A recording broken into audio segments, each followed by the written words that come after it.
So in our business, when a story breaks, you as a consumer, you read the story. My question's always, who leaked it? Who's got something to win? Who's got something to lose?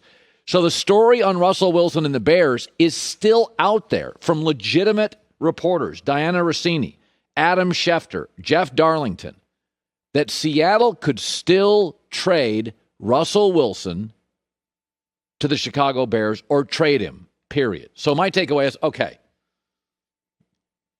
who's leaking this story now? Which party is sending it out there? So you could say Russell Wilson. Russell Wilson's like, hey, you've signed some guys, and I saw what you did with Carlos Dunlap yesterday. You re-signed him. I'm happy, but I'm going to keep the pressure on you. Certainly possible. Pete Carroll could be leaking this stuff. And John Snyder, hey, we're still not happy what you did, taking this thing public, and we've gone to the pro days for Trey Lance. We'll move off you. Or the Chicago Bears. And this is my guess. It's the Bears leaking this story. So that Ryan Pace, the general manager, who's now 0 for 4 on quarterbacks, can say, hey, I never stopped fighting for Russell Wilson. I didn't want Andy Dalton. I threw everything but the kitchen sink at Russell Wilson. You thought that deal was done? I'm still fighting for him up to the draft. I want Russell Wilson. We couldn't win here big, but it's not like I didn't try. It's not like I didn't do everything. Because I start looking around at this deal and I think, I guess Russell Wilson's side could leak it, but you got to be honest. They got him a new offensive coordinator, an athletic tight end, upgraded on the offensive line, re-signed their fullback, and then re-signed Carlos Dunlap, their pass rusher. You can't blame, Russell Wilson could be leaking this, but Seattle does look better than last year, and they were 12-4 last year. This morning, I think Seattle feels a little better than last year. They were 12-4. Pete Carroll could be leaking it, but Pete's not dumb. He knows that noise in the offseason is bad, and he also knows he's never had a losing season with Russell Wilson. What's the floor for Russell Wilson and Pete Carroll? 9-7, and that's in the best division in football. Since Russell arrived, Harbaugh was with the Niners. They were great. Then McVay gets to the Rams. They're great. Now Arizona's spending money and got a star quarterback. It's a very, very good division. So my gut feeling is this, they call it forecasting. This is wish casting. This is the Chicago Bears front office trying to throw something out there. They're a bad trade partner. It doesn't work. They've only got the 20th pick. Seattle needs great picks, right? If Seattle wants to trade with somebody, it would be like the Jets where they could get all those picks back, right? Get a second pick in the draft, second pick, second round, second pick, third round. Chicago's got the 20th pick. They were a playoff team. They also have no quarterback to give Seattle in return. They're also up against the cap. It's a bad deal for Russell Wilson. At this point, why would Chicago? It's a bad fit. So this feels like to me Chicago is leaking this story so that Ryan Pace in the end can save his job and say, hey, if they go 7-9 with Andy Dalton, he can say, hey, we tried to get Russell Wilson. He can go to the owner. I tried. I made multiple runs. Here's the story. We threw everything at him. Nobody pursued Russell as hard as we did. Nobody was as aggressive as we were. Because this story's coming from somewhere. These are legitimate sources. Diana Rossini, Adam Schefter, Jeff Darlington. These are people that break stories. They're all coming out with these stories. So somebody is leaking it. And I'm trying to figure it out on my phone. I'm trying to figure out who's leaking it on my phone. I was told 2 weeks ago Chicago made a run at him. And that was validated. But this story now, this feels like Chicago's thrown it out there to save their butt. Everybody's got a feel for something. Everybody does. And when I first met my wife, if anything breaks in the house, anything, car, it doesn't, Wi-Fi, she has the patience. She'll spend hours. She likes jigsaw puzzles. She'll go 7 hours in a jigsaw puzzle.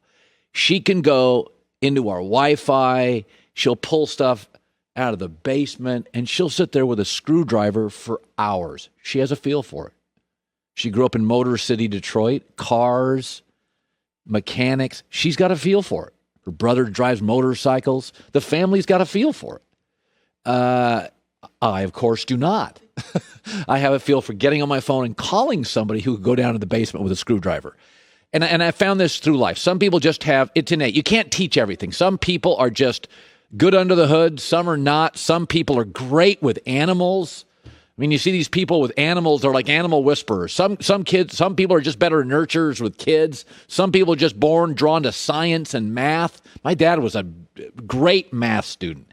I can't do a checkbook. I can't do much. The point being is that everybody's got a feel for something. And you see it a lot in football and in sports, in the NFL.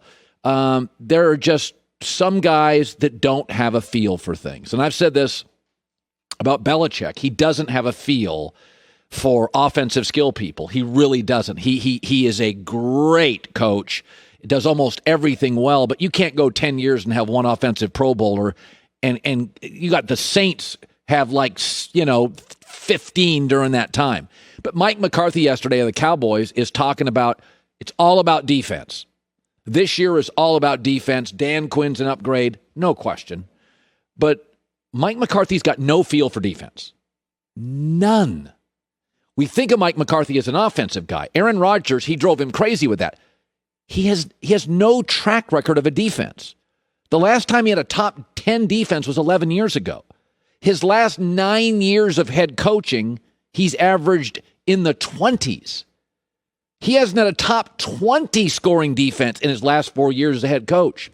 And I also know he has no feel for it beyond the data because he hired Mike Nolan, which was an eye roll around the NFL.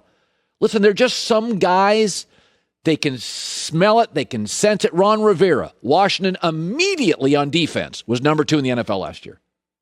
He didn't even have a preseason. He was battling cancer. Ron Rivera had limited time, already the second best defense. Mike Tomlin, Steelers, number 3 defense. He's got a feel for it in the draft. He's got a feel for it schematically. How about Brian Flores, who coached under Belichick? How in God's name, in a rebuilding process, can you have the number 3 defense in the NFL, Brian Flores? He's got a feel for it. And by the way, Green Bay's defense last year was 9th, the best it's been in years. Why? McCarthy's gone. And so Dallas is in a weird spot. They have a huge need on defense. But you've got an owner in Jerry Jones that loves offensive players. He wants to draft a quarterback and a wide receiver and a running back every year. So the owner loves offense. Why wouldn't he? Big brand in the NFL. It's flashy. It's fun. Last thing they needed was CeeDee Lamb. But, he's a good player. And then you have a coach who's got no feel for defense. So I do think Dan Quinn is an upgrade. But, I always felt with Jeff Fisher, he doesn't have an innate feel for offense. Andy Reid, clock management, is a little bit of an issue. There's no track record that Mike McCarthy can create a great defense. In fact, I could argue he's in a division with first, second, or third best defensive coach Ron Rivera. But it is interesting. He wants to solve the defense. Well, the organization doesn't have a history. Last year, the Cowboys were top 10 in offensive spending and second to last in defensive spending. That's who they are. That's their reality. Hi, everybody. Thanks for watching. Subscribe here to get the latest from the show.